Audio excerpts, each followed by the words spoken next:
for Google Docs. The program that reflected onto the screen is the reflector.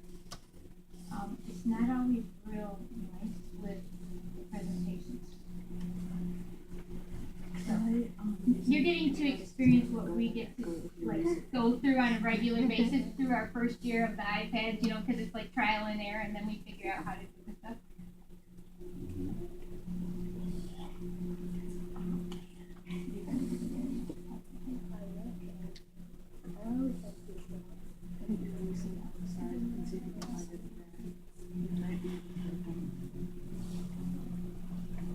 Yeah. Wow, nice.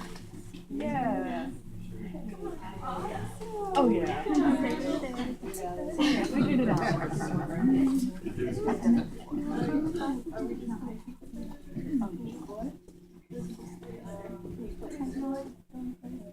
Oh, yes, we can go there. Okay. All right. So I'm Emily Turner, and I'm Shelby Macklin. I'm Jason. I'm Hannah. I'm Isabel. I'm Joanna. I'm Katie. Rachel. Holly. and this is our group flow project. So in our biology class, we have to conduct an observational study as a class. We're allowed to work together, but we're not allowed any help from our lovely teacher, Miss Landrum. And we have to do it on something in our community, and this year we decided to do it on the soil, or the ecosystems in our community. So the aim of our investigation was to examine the Lake Plain Prairie in Algonac and see what makes that ecosystem unique compared to different ecosystems in the area. The procedure, so we went to 5 different locations. We divided into 5 groups, and then we picked out specific locations in like our ecosystem. We measured out 50 centimeters by 50 centimeters to create a quadrant. And then we dug 30 centimeters into the dirt and exposed the dirt underneath, and we took that as a sample and put it in mason jars. Our hypothesis was that the aspect of the soil that would make the Lake Plain Prairie unique would be its high clay content. And we figured that if we measured nitrate and pH of the Lake Plain Prairie and other locations, those values would be the same, and the clay content would be the different. Okay, we used iPads to take pictures and record the data we collected. And we also used the lab test to test the pH in the soil.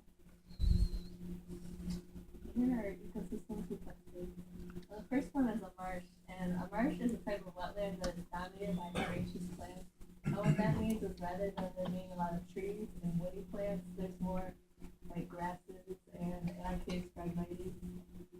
And we took the soil samples from the St. John's Marsh here. Another thing, we saw at the marsh were many animals, like the red-winged blackbird, and we saw the phragmites and the cattails and little small animals such as like snails or frogs that are native to the marsh. Alright, the next ecosystem was the ecosystem in question, the Lake Plain Prairie.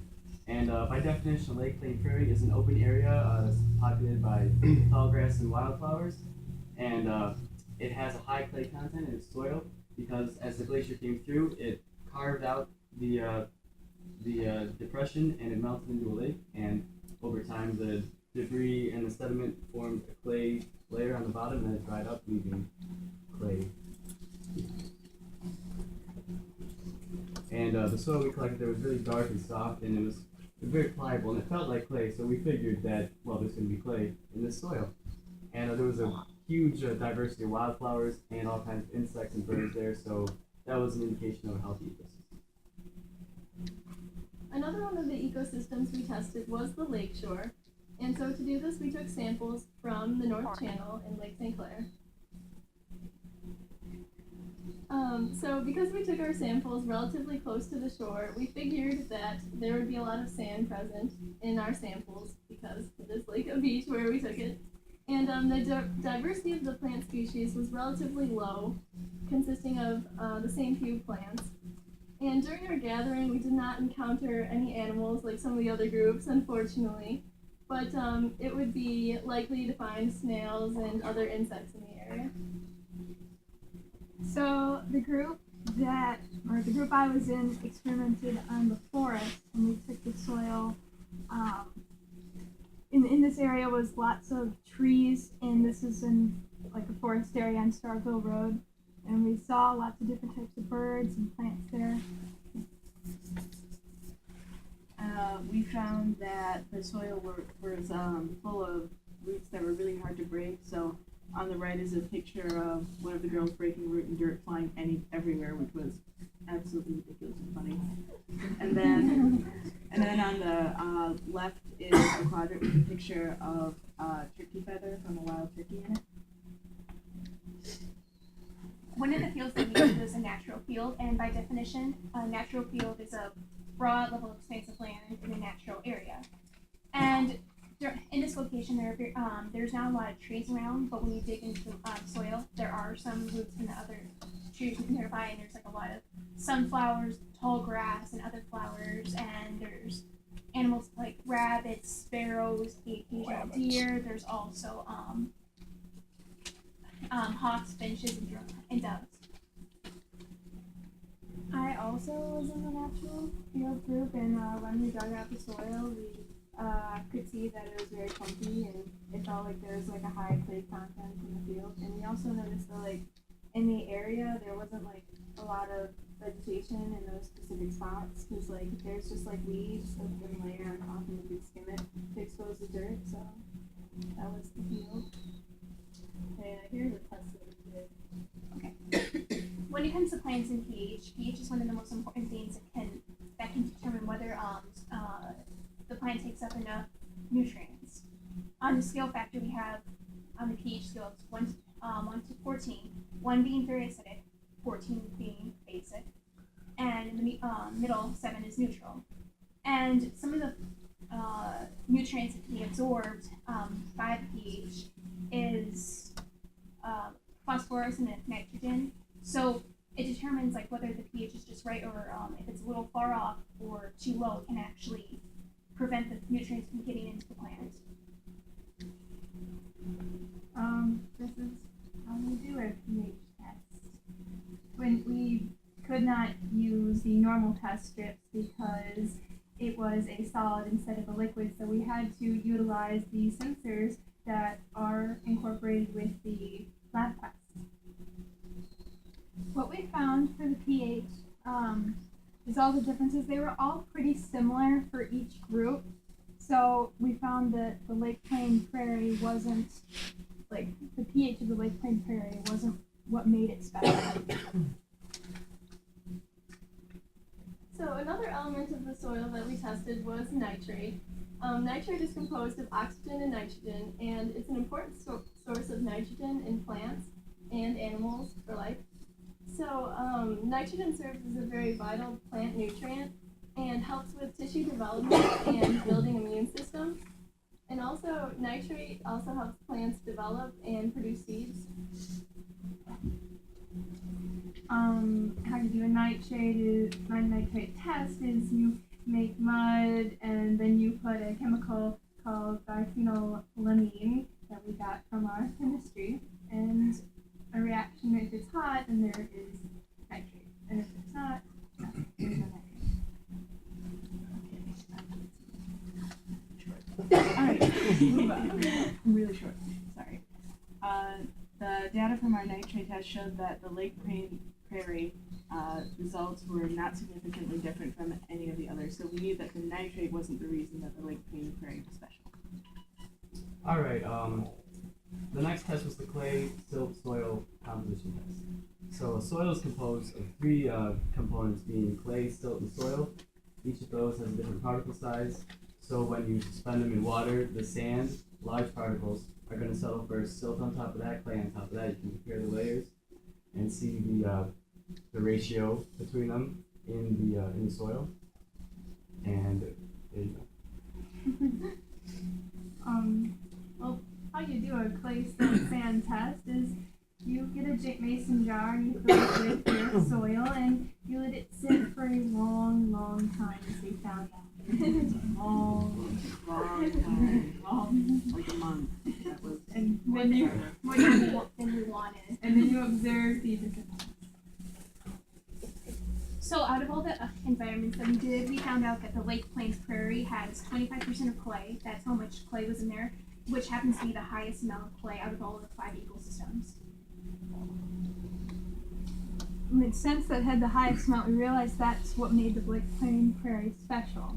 So the clay is really what makes it the environment for certain plants to grow. Now this is important because Lake Plains prairies are a very rare ecosystem all around the world. They used to be mostly centered around the Michigan and Ohio area, but now only about 1% of Michigan's original Lake Plains prairies remain. So that means it's important for us to understand and conserve them.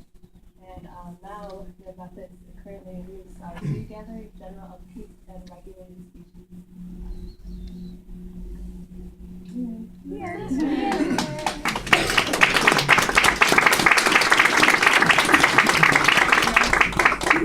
Hey, Katie. Do you have questions?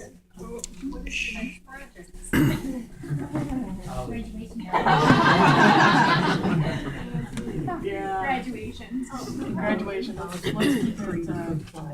Let's keep our Very old good, flow. thank you for coming, and if you'd like to stay and enjoy the rest of our very interesting school board meeting, you're welcome to do so. Otherwise, if you'd like, you can grab a cookie anyway. Thank you. And do your AP stats homework. No AP stats homework for you, Shelby. Nice job, thank you.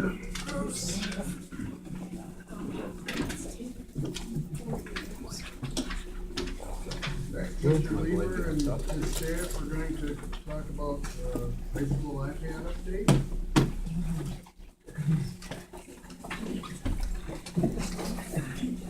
Thank you. One of the notices on here, an update, as well as our staff. One of the things that as we've talked, I know Brian's kept the board up to speed about how our iPad implementation is gone. We could not be happier from top to bottom of how this has gone. Again, a few roadblocks as we expected, and I can tell you most of them are administrative things that we're dealing with, how to broken iPads, collecting insurance money, things of that nature. Where the rubber is really meeting the road at Algonac High School is the wonderful staff we have, and I know that's true throughout the district. You put any device in anybody's hands, it's the teacher that matters and how they're using it, what they're doing with the kids. And for that reason, we wanted to show you not just, but 5 wonderful staff members here tonight to show you what they're doing. Very small. I told them to keep it brief because we could go on all the great things that we're doing with these iPads. We'd be here till 10:30, but I do know the Lions are on tonight. So, I'm teasing, of course. But they have a lot of great things to show you. So I'm going to pass it off to them. We have, from social studies, we have Mike Cesaro here. We have Melanie Bucanos from our ELA department. We have, you already met Mrs. Landrum. Michelle is from our science department.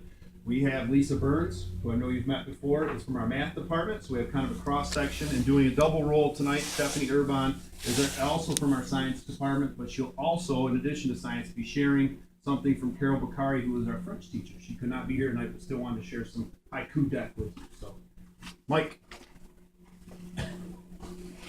Well, once again, I'm Michael Cesaro. I'm representing the social studies department here. A couple of different things that we're doing in the social studies department. First is QR codes. And with QR codes, basically the teachers can create a code which the students can scan, and it can quickly and efficiently take them to where they need to be. Could be linked, that code could be linked to a website, to an article, or a PDF file. It's really helpful because knowing in the past, and to my experience, putting up a website link and trying to have the kids type it in, out of the class of 33, I'm going to have 10 that are lost, and it's going to hold us up. So this way, they can scan it using their iPads and quickly get there. Second one I'd like to talk about, let me mention some of the things that we are doing with the QR codes. We've taken some virtual field trips. We have done WebQuest. That's really helpful in the IB classes as far as pulling up primary sources and looking at those, having discussions. Those are some of the things that we've been doing. Also, Socratic Circle. Next thing is Socratic, and in an era when data is so important in education. Teachers need to find this data so they can really drive instruction. So one of the things that we're doing with Socrative is it allows us to quickly and efficiently get our student data through quizzes.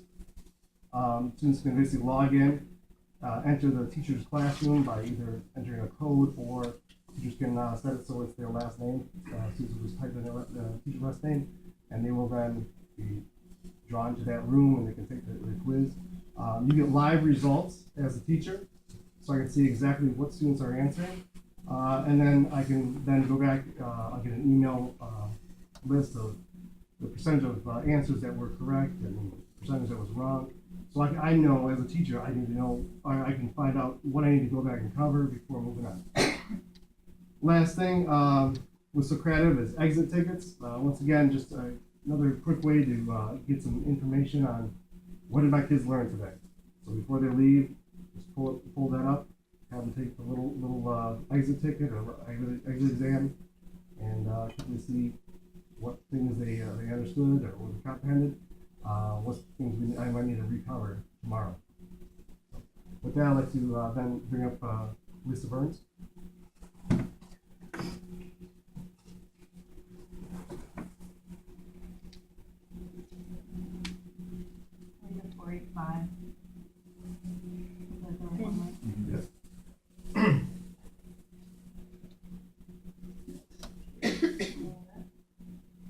Alright, math department doing all kinds of things. I'm going to show you a little bit about Google Drive.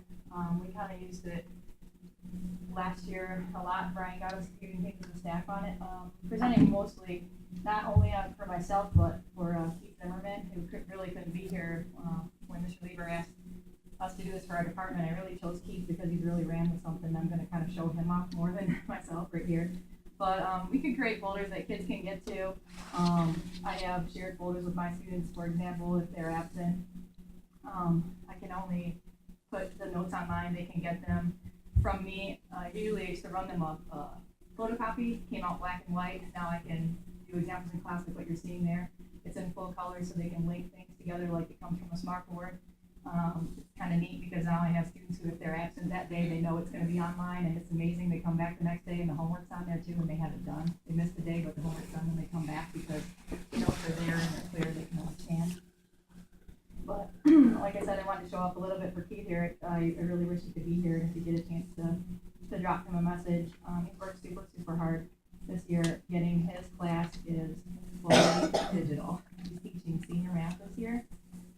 It's a course we created for seniors. It's a lot of money management, several compound interest and things like that.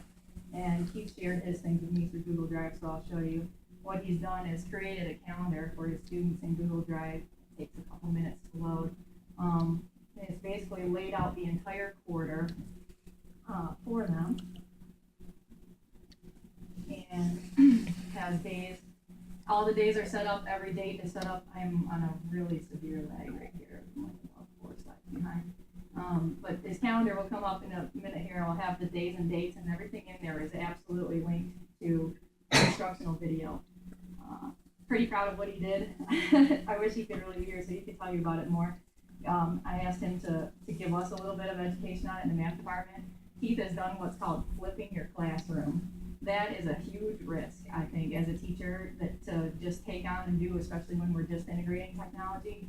And flipping the classroom basically means that when Keith is lesson planning at night, he, instead of just writing out his plans, this is what he wants to teach the next day in class, he actually teaches it using an app called Explain Everything, which is a virtual whiteboard video that records his voice. He draws it all out on his iPad, shows them how to do the problem while explaining it.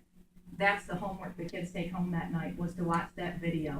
They learn it, and then he creates a second video which has examples that they pause it, they try it to solve it themselves. It shows them the solution, and then they come back to class the next day already having seen the material, and he gets to spend the rest of the hour working with them one-on-one instead of taking the time to do the instruction in the classroom and limiting the one-on-one time that he gets to walk around with his students. Instead, the homework is, here, I've created this video, it's me teaching a lesson. You don't really see Keith in the video, and I could show it to you, but again, we're really lagging on that. This is a welcome to what we sometimes deal with them.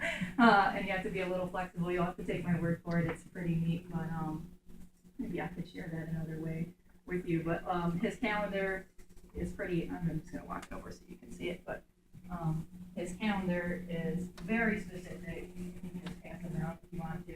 Anything that you see in blue is a link, where he's got a link to a video and also a link to an assignment. There it is. Oh, here it comes.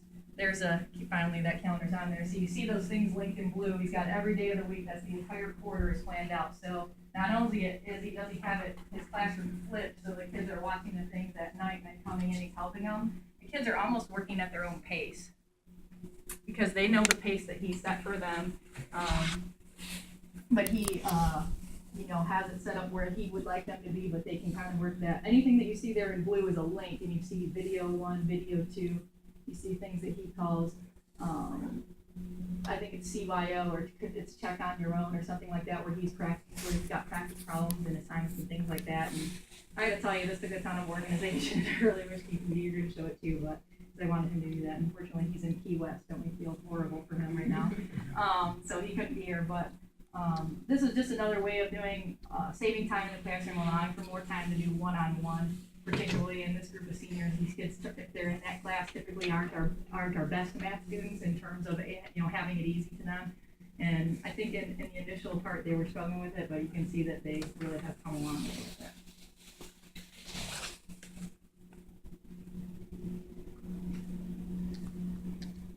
Ms. Bocano?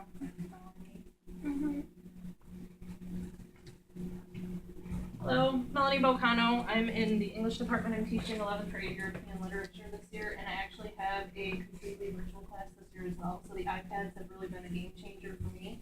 I've dabbled in using the apps and the things that you've already seen with Google Drive and QR codes. Actually deliver my sub-plans with QR code for the students, so they just have to scan it and they see all my plans with all my directions as if I were right there talking to them. My husband was in the hospital earlier this year, so that was a perfect way to just here to the secretary, here's a QR code, and then they had everything that they possibly could need. We've started with Google folders. They each have a folder that's shared with me, so anything they put in that folder I have access to, so it helps a lot of our kids who have issue remembering to turn things in. It's been done, but it's not turned in. Well, now I still have access to it. So I'm just going to take you through a couple other things that I have been working with that have really changed the way that I shape my classroom. One of the biggest things is every student in my class has been maintaining a personal blog since the beginning of the year. So it's been a really neat feature for us to be able to have this technology in front of us and be able to look beyond the scope of the text and look at those basic comprehension questions. So dating back even to the first week of school, the first thing they had to do was create a leap list of things they wanted to accomplish before their next big leap, whether that be 12th grade, going to college, etc. And so they had goals for the year and things that they wanted to accomplish that we revisit as we look at some of the literature that we have been studying.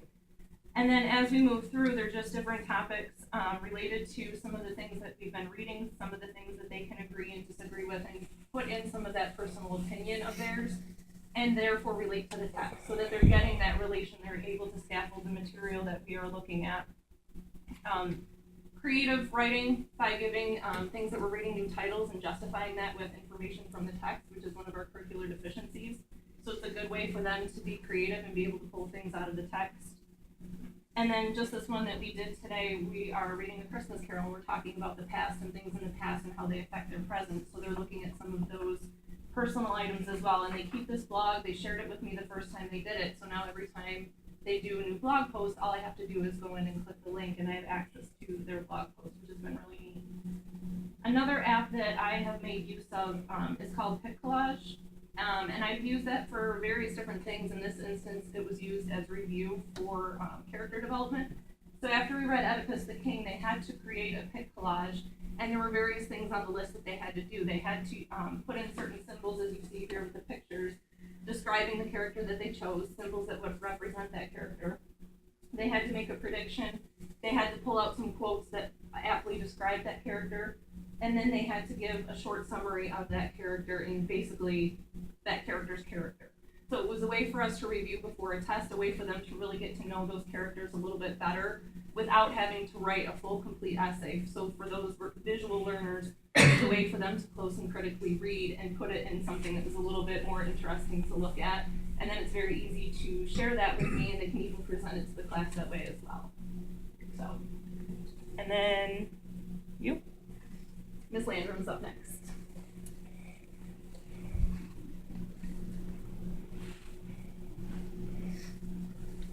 We're gonna hope the reflector.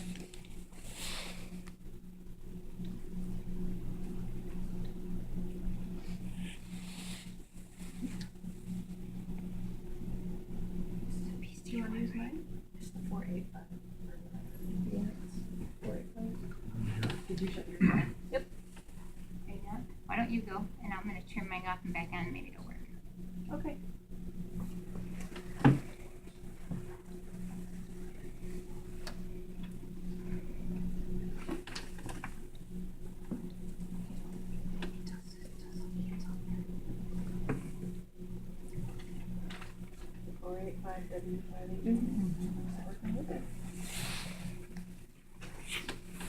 Oh, there it is. I'm Stephanie Irvine and I teach biology, but I'm presenting the French one to you today for Mrs. Sokari, who couldn't be here today. Some of this is in French, so I'll do my best. This is iPads and used in French class. This is an app called Haiku Deck. It's another presentation app that the kids can use. Like, what I find in my classroom is a lot of things they used to do on paper, like make a poster of or make a pamphlet of.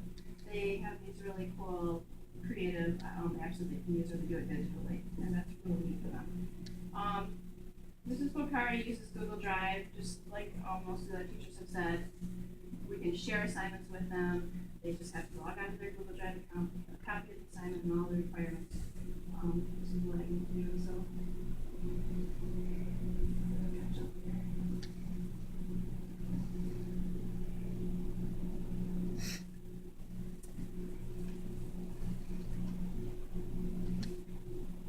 She uses Moodle in her classroom, so they can access all of their assignments anytime at home. A lot of things, in my classroom in biology, I had a textbook that was free for biology and for anatomy, and our textbooks, especially in science, they go out of date so quickly. And so there's this app called iBooks where they can download books, and I have one free biology, free anatomy textbooks. They have links to Khan Academy videos and YouTube videos, and they're way more up to date than the paper books. And they don't need the internet at home to access those. Once they download the book, it's there on their iPad, so they don't need to have Wi-Fi at home or anything. This is really taking forever here. Mrs. Bokari uses a couple apps where it pronounces words for them. And so they just have to click on a word and it will tell them the word in French, and that way they know how to pronounce it. And we'll put, there's another one for numbers too that she wanted me to share with you.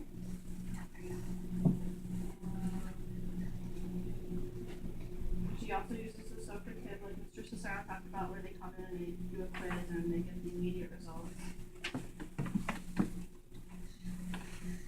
And she mentioned that she wanted me to talk to you about a flashcard app. I use flashcard apps too in my class where they can make pretty cool flashcards and just roll through those before quizzes if they have to practice. The game section of those are really cool too. They have different games you can play with. Do you use Flashcard Plus? Yes. I use Quizlet, and there's different matching games they can play, so the kids are very much into that. And they're like, oh, it helped me score better on my quiz. I'm like, so they like that feature a lot. So that's what's happening in the world of French. But it's apparently not working, so I think I shared everything with you that she wanted me to talk to you about.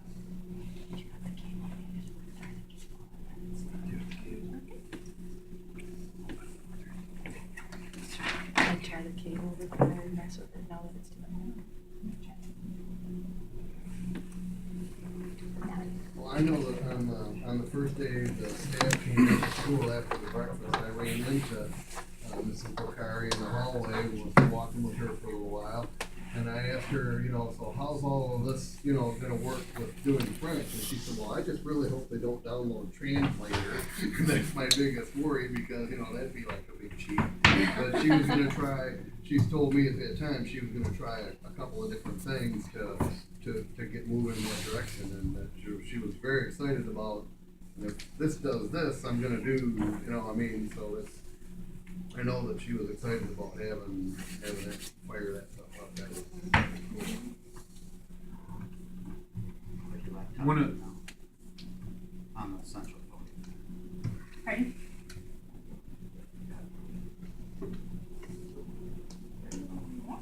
one of the things that the program that we're trying to access is called Reflector. And so all our teachers have that. So ideally, this is the first time we've ever tried to run it on a TV screen. Normally we use our projectors, and that's what it's for. And so what you'll see in many classrooms at AHS is the teacher now has the ability to take their iPad and walk around the room and instruct on the screen while they're walking up and down the aisle, talking to the kids, showing the kids. And anybody can do that in any classroom. Basically, you're taking over the projector, and you can show things like that. So the old slates, the old Elmos, those kind of things have really morphed themselves into this wonderful, when it's working right, this wonderful piece of software. I want to point out something besides just the apps. The iPads, they're not just like, there's all sorts of apps out there, but it's a different way of teaching. Our children have access to the rest of the world 24/7. And so it's a lot easier as a teacher to communicate with them. You guys have seen me present before on blended learning. So this is not a new concept to me, it's just a new tool.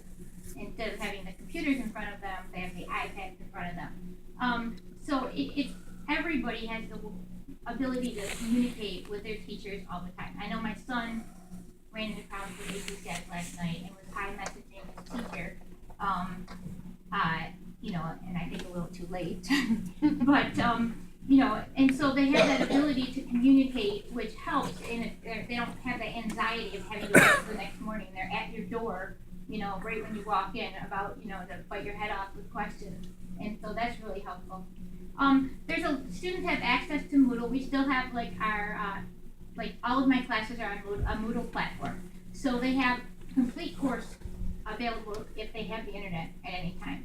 But we've taught them how to use the stuff off of Moodle when they don't have the internet, because there are still some students who don't have Wi-Fi at home. So one of the things they can do is they can log on the left-hand side. Well, on the left-hand side, it shows you what a Moodle page looks like. They can log into a PowerPoint or something, and they can save it in iBooks. And once they save it in iBooks, it'll look like this. And then when they get home, they can click on it, and they can have anything that's a PDF file come back up at home. So whether it's notes they take, if it's a PowerPoint, if it's lab instructions, anything that they want to use at home that when they're not going to have the Wi-Fi, or let's say they're an athlete and they're going to ride a bus to Crowd Flex. Well, that's a long bus ride. Well, they don't have Wi-Fi on the bus, but they can save this stuff onto the iBooks and access it from here to Crowd Flex. So it does give them a little bit of time management. Here's some commonly used apps in IB Biology. We use an app called BioNinja, which is kind of a cheat app. It goes through all of the syllabus statements that they have to master before they take the IB class, and it explains them all, and it does a really good job because it explains them in English. I know it sounds funny, but IB is an international curriculum, and a lot of English is not American English, so it's a little bit difficult for the typical American high school student to understand. But this app is really good because it spells it out where they get it. Flashcards, we talked about it. All of our kids do vocab flashcards, and they do them right on their iPad. We do a lot of labs, and a lot of times you have to time a lot of different stuff. And we have timers off the iPad that allow us to time up to 16 different things at the same time. In regular biology, like Stephanie told you, we found some amazing textbooks that were free. And in biology, things are changing like every month. The textbook, there's already concepts in the textbook that are outdated. And this textbook is 2013. So it's really nice because CK will update every year and they'll put the new stuff in it. And so it allows us to teach what is current in biology. This is an example of a pig collage that we did in biology. Real quick, you want to present a bunch of organelles, a boring topic. Kids don't really like it. Give them each an organelle, tell them to create a quick pig collage. They all put it up on the reflector. They pay attention, so it's not me up there going, here's the organelle, blah, blah, blah, blah, blah, and they're all sleeping. I mean, because they like to show their friends their creations, and they don't mind presenting when they have something cool to show, and it's not just a poster that they attempt to make and they're not good at art. Okay. But basically, there's hundreds and hundreds of apps out there, but it's not about the apps. It's about using the tool to instruct the students, and it's been great that way. There's a lot of learning curves. We, made some mistakes along the way. We're learning from it and developing better policies. policies and stuff, but overall it's been a great ride. Any questions, Doc? Have you had any resistance from children using the iPad? Absolutely. Because they haven't had them all along, there's like a learning curve. And so there's definitely some resistance because some kids feel like they don't pay attention because the iPad's in front of them. But it gives us the opportunity to teach them how to have electronic devices in front of them and still do what they're supposed to do.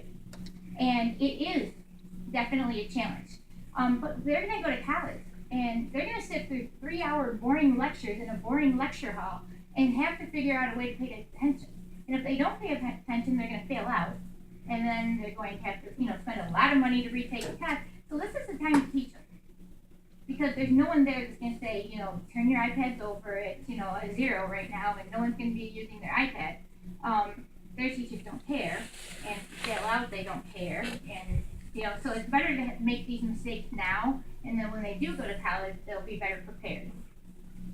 I think particularly, just to kind of add to that, in the math classes, they want a piece of paper to write down the stuff. I mean, you can write on these. We have 3-4 different note-taking apps. We have these other apps that have, where I've had the kids make a video for themselves to teach themselves. They can watch the video later for their process.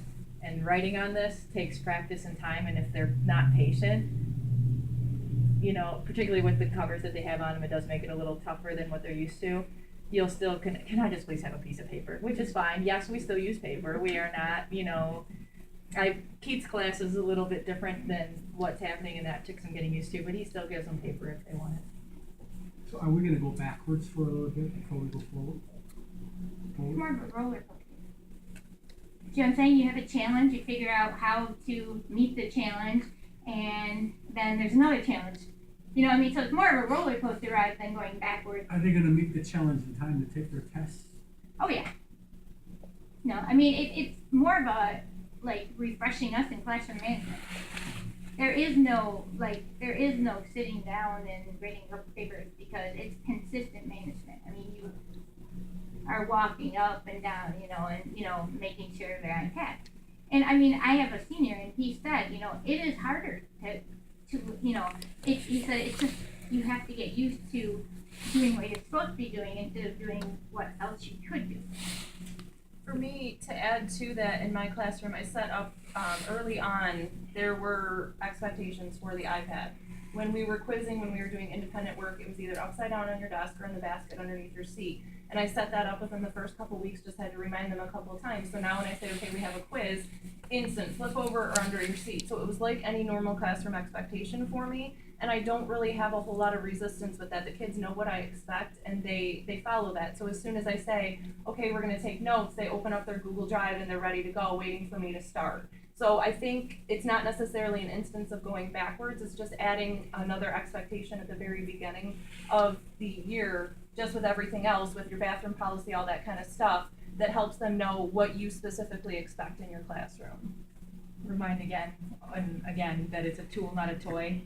Or, you can add a little humor to it all the time. Or if I'm teaching and I see someone's their eyes start to wander over there to doing something else, and I say, hey, eyes up, we're driving here, pretend you're driving right now, what would you be doing? And, some of them are still going to try to look down and do that, whatever, but you bring that up and when you say that, it can wait. I give them the it can wait, the same texting and driving thing right now.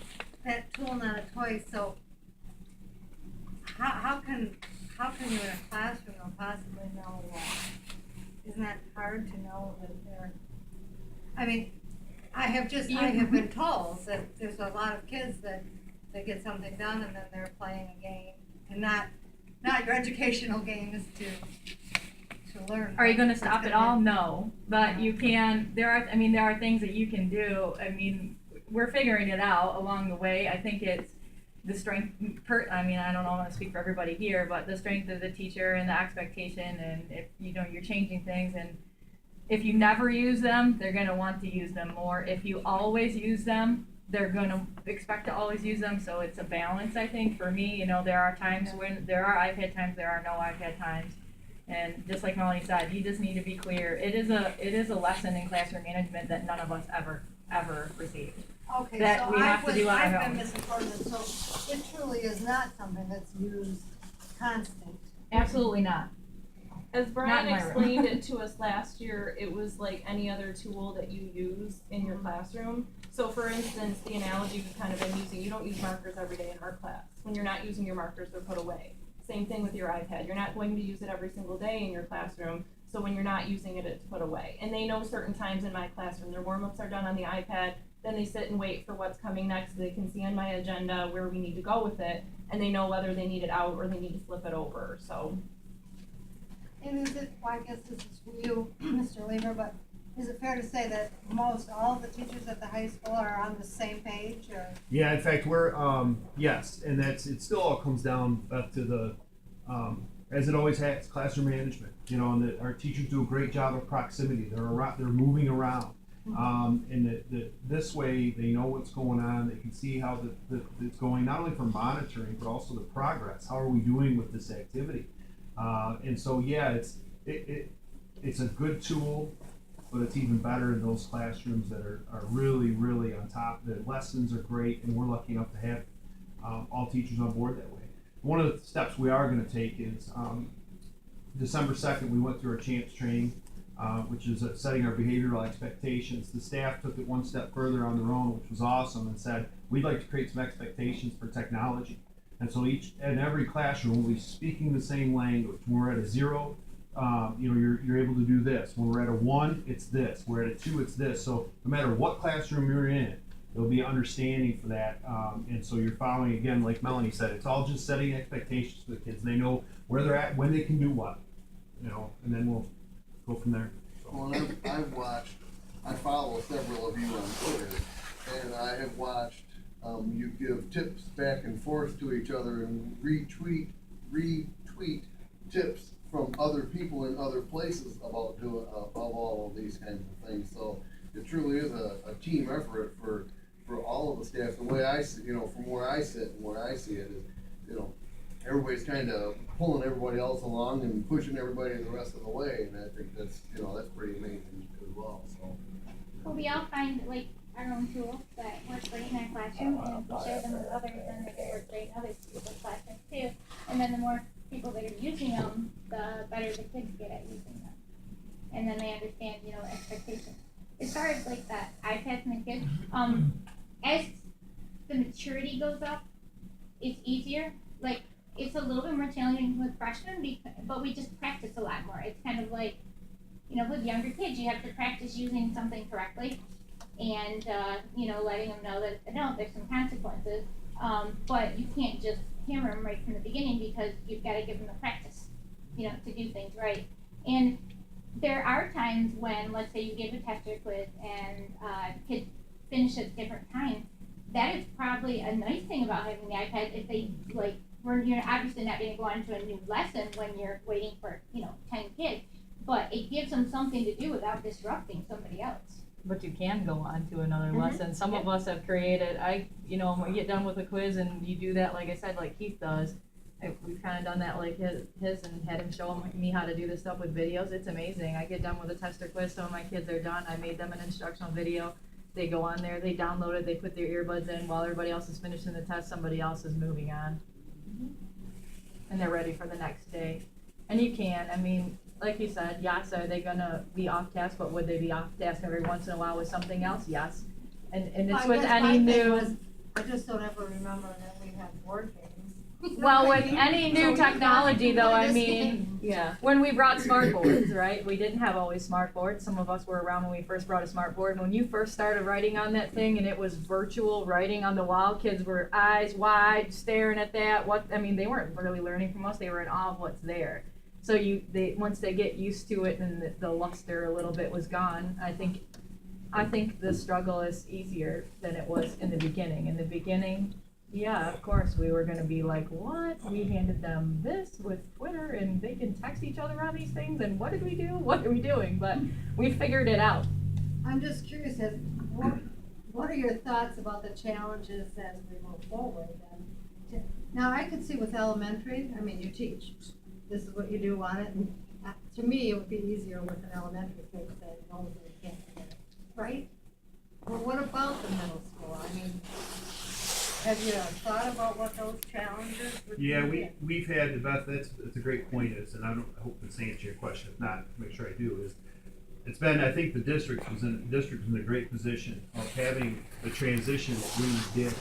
Because Brian was involved with Mike when we decided to do this, and then Brian transitioned, and then I came on with, I can't tell you how many times it's Brian, what tell me about this, what were we, and then there's been a ton of great conversations that came up.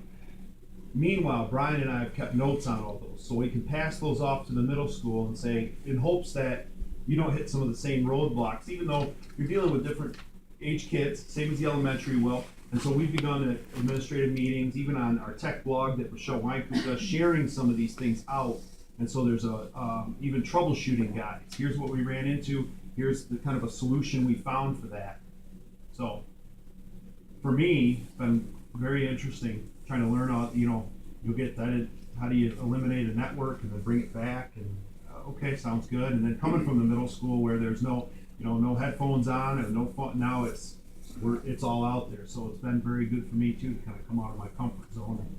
So our team reconvenes in February to plan middle school implementation, and one of the things I think that we need to stress is that technology is changing so fast that it may not be this device in 2 years. You can't watch Channel 7 for 10 minutes without seeing the iPad Air or the iPad Mini, and so the device may change over time, and it may be something that we look at as a district and say, we think we can get the same functionality out of the Air or the Mini. And so our team meets again in February, and the first thing that we're gonna consider is, we call it the list of things that we've been keeping and going over time, what we've learned, changes that need to be made, and we'll start strategizing from there. So February is when our team starts with our middle school rollout idea implementation, and we'll go forward and strategize from there with some of the lessons we've learned and reanalyzing where technology is just a year later and see what makes the most sense going forward.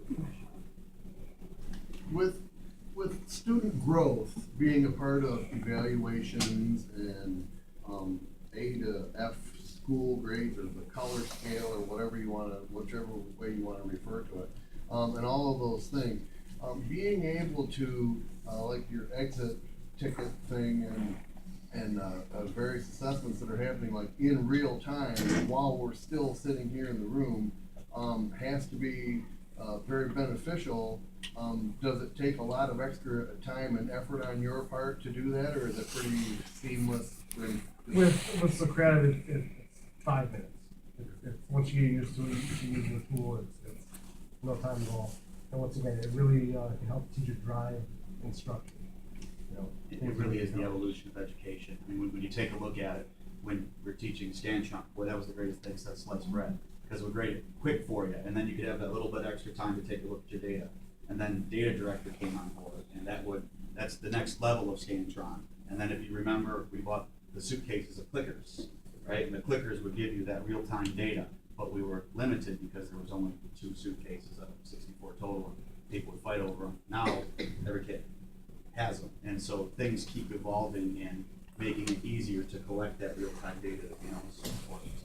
So knowing if your lesson was a success, whether or not the students are truly mastering the concept you're looking at. So it really is a game-changer and equalizer, and something this teachers struggle with. The 2 biggest advantages are that we work among a whole bunch of people who are willing to take this on and learn it, and also willing to teach the others. I mean, we've all gone out and did our little exploration of what apps are good, but then we talk to each other and say, oh, I got this is better.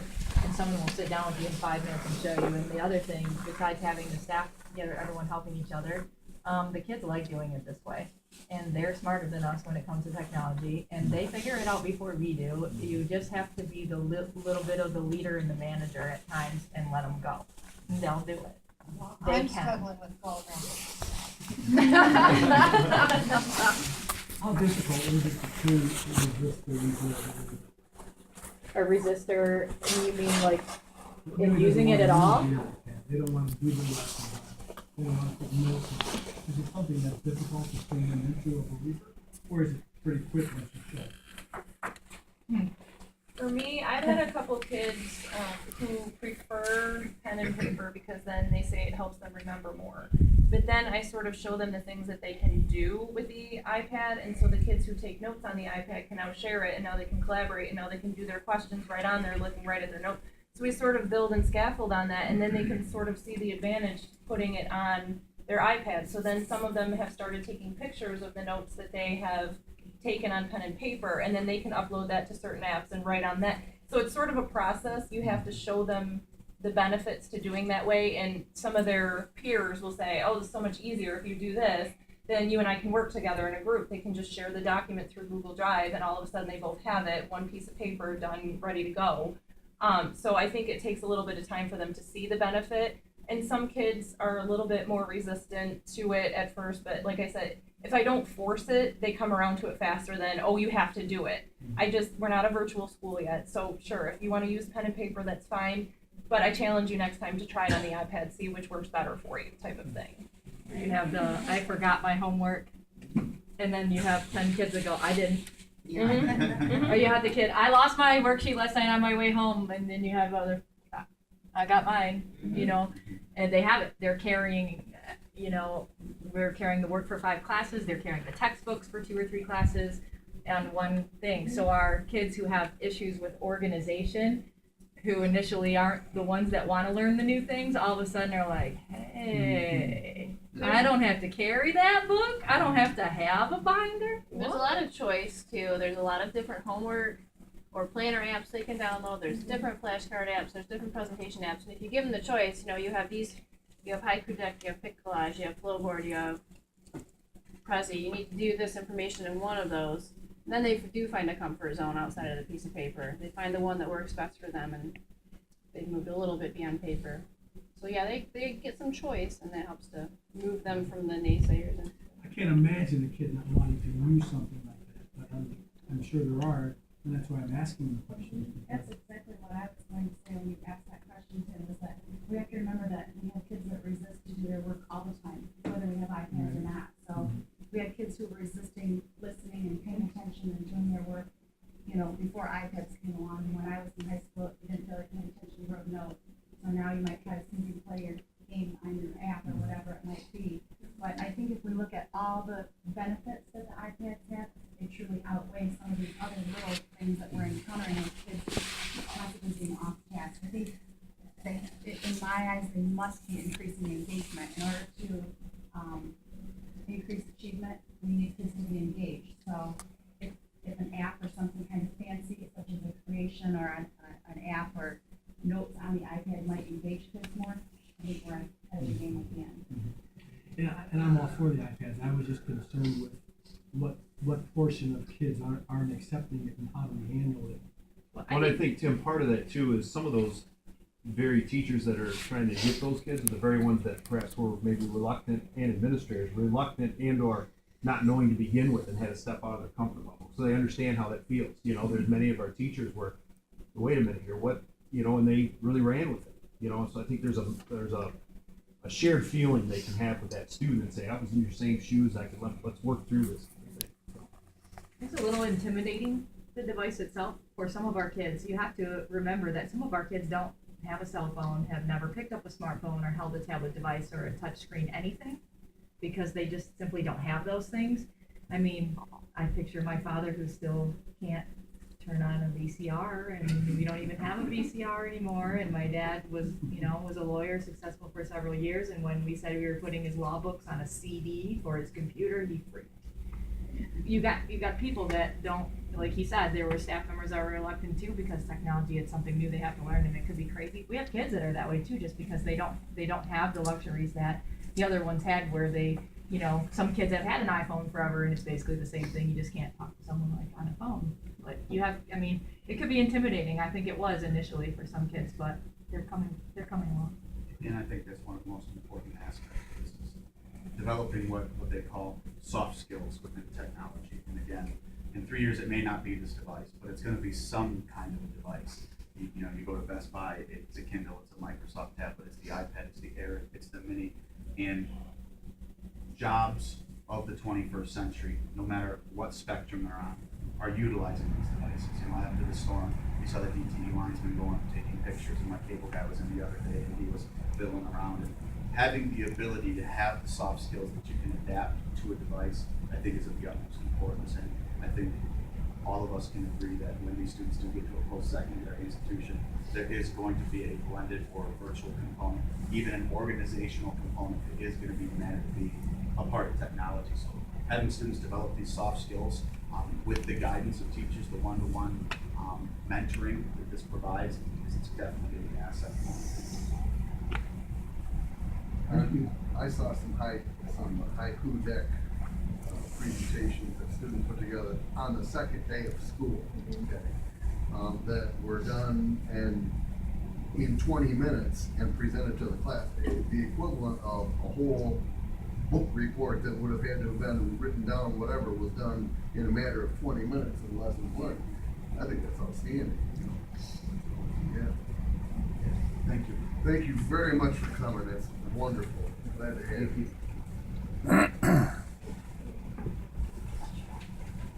And if you'd like to stay for the rest of our very exciting meeting, you're welcome to do so, or you can grab some candy. Yes.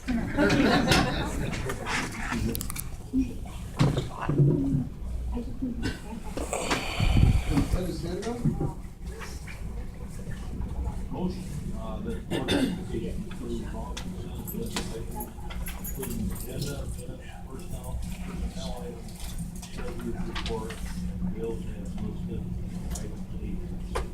Support. Moved and supported. Is there any discussion?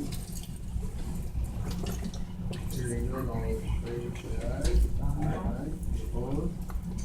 That passes. Information items.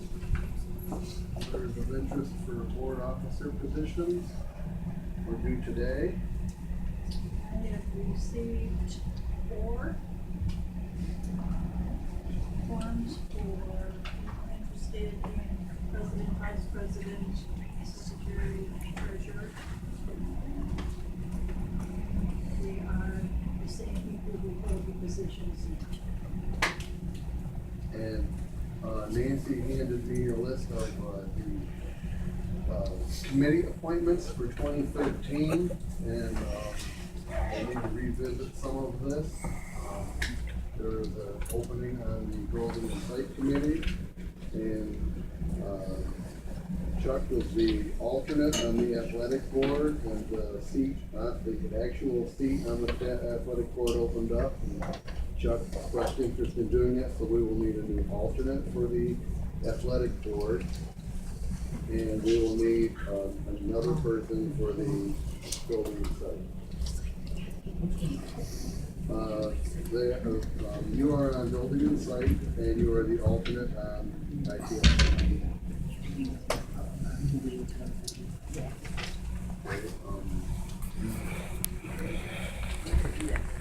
No, we're not gonna do it, but I just wanted to get it out there so everybody understands, you know, what we want, what's going on. The current people are for our MASB Legislative Relations Network, our delegate is Sharon, and I am the alternate. County Association of School Boards, I am the delegate, and Sharon is the alternate.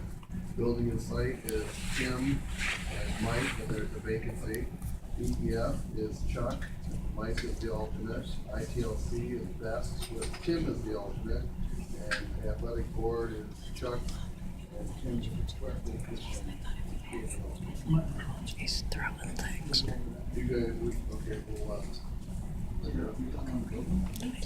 are on the building and site, and you are on the ETF. You are the alternate on the ETF. Building and site meets like very rarely.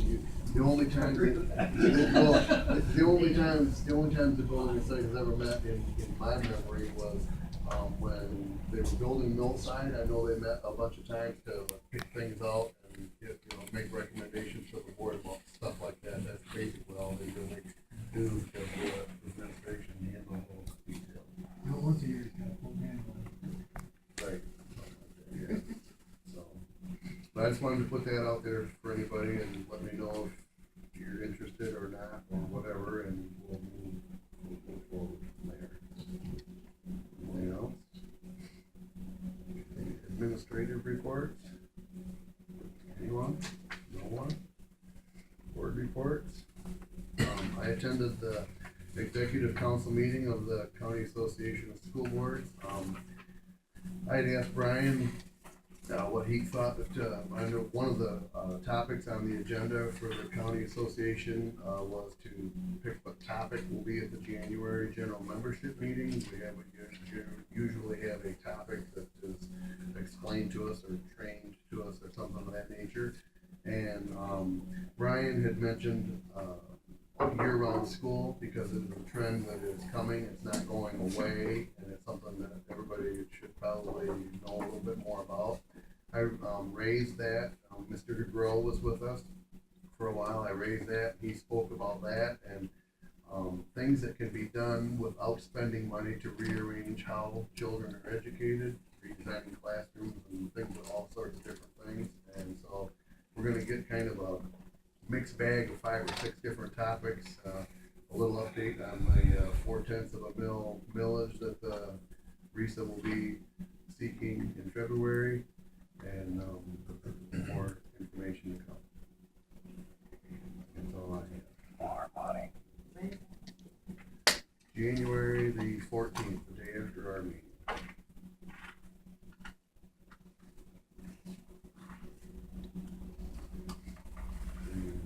Anyone else? Superintendent's report. After the legislature had finally funded the Common Core, and we knew that the Common Core was going to be the reality for our curriculum going forward, the next hurdle that we as administrators and educators were looking for is what is our assessment going to be next year. And out of the legislation with the Common Core, one of the misnomers was that the SBAC, the Smarter Balanced Assessment Consortium, was going to be the test. Well, the actual line in there mandated that the NDE give a report to the legislature on possible tests that they could use to assess the Common Core. And so I sent to you a few weeks back the report that the NDE sent to the legislature, and basically, without going through all 25 pages of it, the NDE basically said the only realistic option for them to be able to implement next year would be the SBAC, or the Smarter Balanced Assessment Consortium. There are a lot of politics that are surrounding that right now. Rarely a day goes by where I'm not getting emails from some kind of organization saying this report was flawed, this report was biased.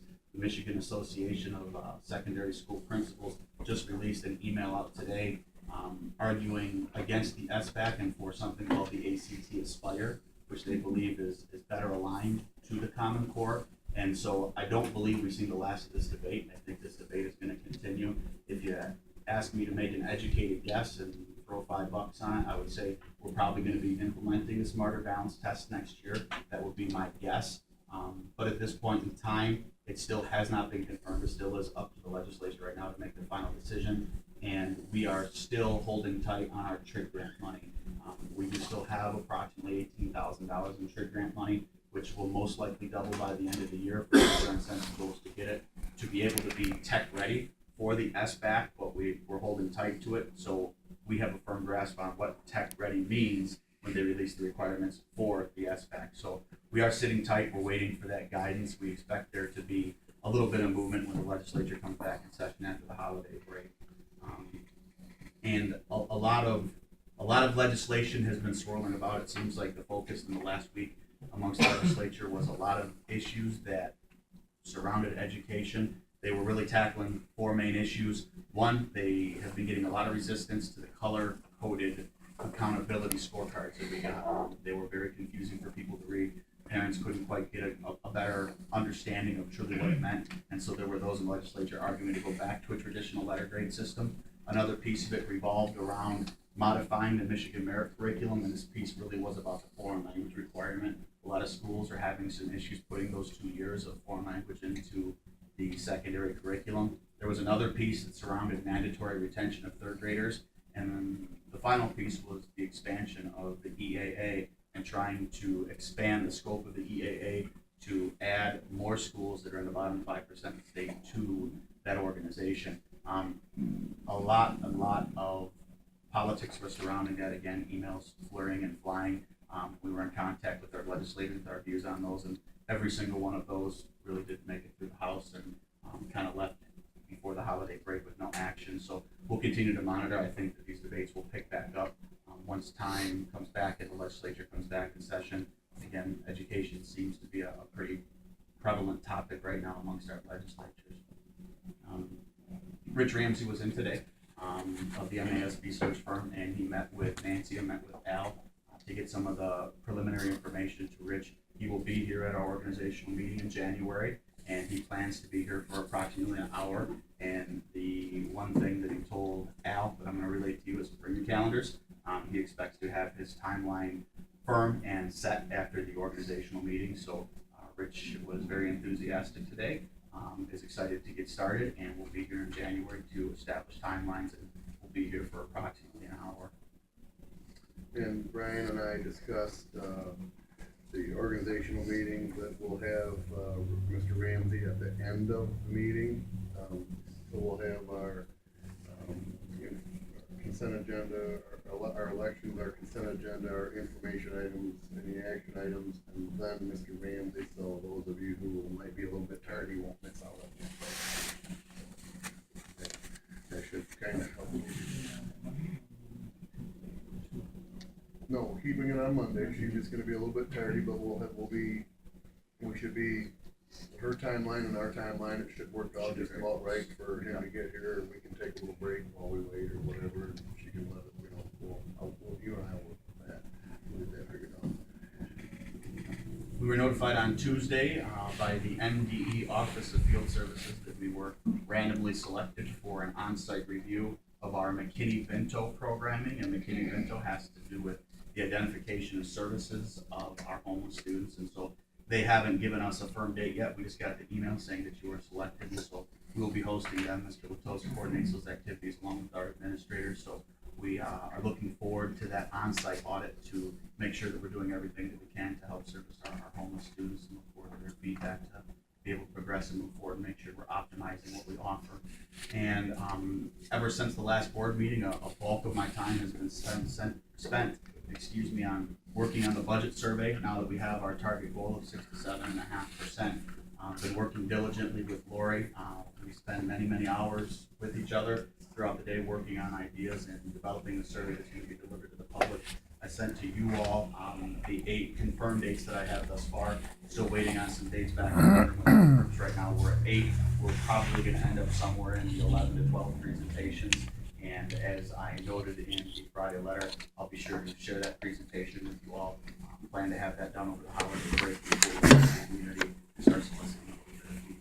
Just a note on that, Brian. I truly do appreciate what you have scheduled so far. You have morning, you have an afternoon, you have night, so the public can. Sure. To touch base with one of them. And the public has not yet seen that document, Right. but I think one of the important parts on it is, every organization I've talked to thus far does welcome visitors. So it doesn't, even though I'm presenting exclusively to the Rotary, I don't speak on behalf of the entire organization, but we're always welcoming visitors and people can come, and we'll be able to accommodate any of those. So we will have probably in the neighborhood of around, like I said, 10 to 12 presentations, and we are working right now on making sure that that is as interactive as possible. So I'll share that presentation with the board once I have that solidified over holiday break, and then starting in February, we will start the presentation rounds. And once I have all of my dates confirmed and every single group set and booked, I will share that with the public as well too, so those dates are out there. Okay, thank you. Visitors and their requests? Heather Dunn Pearson regarding iPads. Heather Dunn Pearson, 4462 Taft Road. First, I want to say thank you to Mr. Lieber and the staff members that were here. They did a great job. I absolutely know why you had Mrs. Landrum here, because she is the only teacher at parent teacher conferences out of all of the ones I spoke to who openly admitted to having her textbook on the iPad. None of the other teachers did. When the iPads were first implemented, we were told it was to save money on textbooks. I was a little upset about that. I was also told by all the other teachers it is not a necessity for homework or anything else in their classroom. With that being said, when you go further in February or whenever it is, I'm thinking maybe you should have a board of parents, not necessarily advocates of the iPads, advocates of education, and listen to their concerns about it too. Because I have a wonderful student who's in all honors classes, and I have seen his grades drop tremendously. Do I blame it on the iPad? Partially. Do I blame it on him? More than the iPad. because he's controlling that. I get it. Can I monitor him? He's 14, almost 15 years old. The ridiculous things that I hear on the parents of Algonac when you say you should be monitoring your child. I can't be with them 24 hours a day. These teachers can't monitor them either, like they said. So don't expect from me. I have a job to take care of things like that. However, I just think it would be a great idea if you sat down with some parents who are, and I know you know. I know you get the reports. I know you can speak to your staff. I know you can talk to Mr. Dobbs. I know you can hear the complaints that are coming daily from parents on this. I know the 2 hours of tweeting during school, very inappropriate things, sex and drugs. Yeah, they talk about it, they do it. I'm not naive. But it should not be happening when they're supposed to be getting an education. If they have a half an hour after they've been taught their lesson and done their homework, that's pathetic because classes aren't that long. They should not have a half an hour. They're there for an education. I expect my child to get an education the full hour, the 45 minutes, 35 minutes, whatever it is, they're in that class. I don't want them to have time out to the other. I just don't want it. So that's what I'm saying. I just think it would be a great idea when you do go to talk about the middle school. One of your teachers said the younger students are a harder time. Now you're going to get to 6th, 7th, 8th graders. And soon enough it will be elementary students. We know that. I'm not naive. I know technology plays a big part. Kids are smarter than us when it comes to technology. They always will be. So you can't tell me we had to give them to them so they would know what to do with them. They proved, every student has proved it took 1 day, 1 hour to figure it out. And probably the worst thing possible was, and I was there for it, at the training, when the rollout happened, the first thing that you guys had to do, download a free game. How about download a free scientific calculator that's on your school list, supply list for $125. That probably would have been a better idea. I'm just saying, so if you could please take that into consideration, and I would more than love to talk to you more about that, you know. But it's very important, it is. I understand technology is important in both ways. It can make or break a student. And like my son, yeah, he tells me it's a huge distraction for him. Do I want to give it back? I would love to give it back. But the minute I say I'm going to give it back, I've got homework to do on it. Really? No, you don't have homework. Because then, when we were told you didn't need the Wi-Fi, you can do your homework all night long. Guess what? You can't submit it without Wi-Fi. So you do need Wi-Fi. A lot of lies were told there, a lot of things that were not completely correct. And as a taxpayer, a mother more than anything, it's very, very disheartening to me. Very disheartening. And I just hope that when you do roll out for the middle school, you do take some parents' thoughts into consideration. I do have a lot of respect for your staff. Mrs. Landrum, like I said, wonderful. She's the only one at conferences that convinced me it might be a little bit of a good idea. So, you might need to speak to some parents. And I know my mom and Andy both, they follow Parents of Algonac. They've seen it on there. You have a few people who will say nasty things. Those are people who don't have students that are in high school. So they're not living it every day. You know, but there's a lot of good points by a lot of parents who are not happy about it. You're gonna have parents who are happy, just like kids. Kids that can deal with it, kids that maybe can't deal with it the same way. We might have to put some different things in there, like pick it up the first hour, drop it off after 6 every day. Because you don't need it at home. And if all they're doing is schoolwork on it during school, it shouldn't be a problem. That's all. That's it. Okay. On to action items. Establishment and the date and time for our organizational meeting for 2014.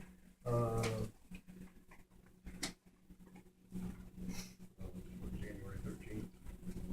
I'll make a motion that the board establishes Monday, January 13th, 2014, 7 o'clock is the date and time for the annual organizational meeting for 2014. Been moved forward. Is there any discussion? This date follows our pattern over the years of second Tuesday.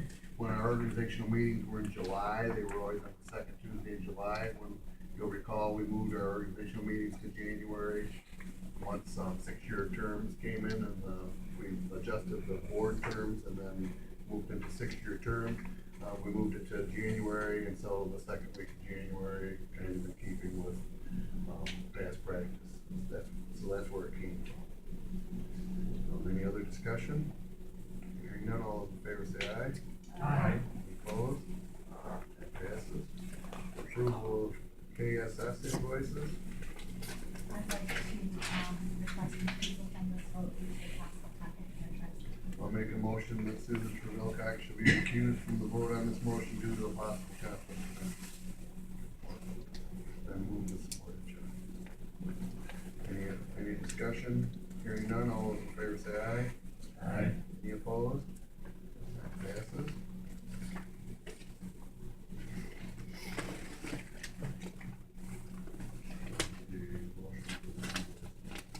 Make a motion, Board of Education approves the payment of KSS Enterprises in a total amount of $42.18 for the purchase of custodial supplies. Support. Then moved and supported, is there any discussion? Hearing none, all those in favor say aye. Aye. Any opposed? That passes. Motion to adjourn. Then moved and supported, all those in favor say aye. Aye. Any opposed? Passes. Thank you.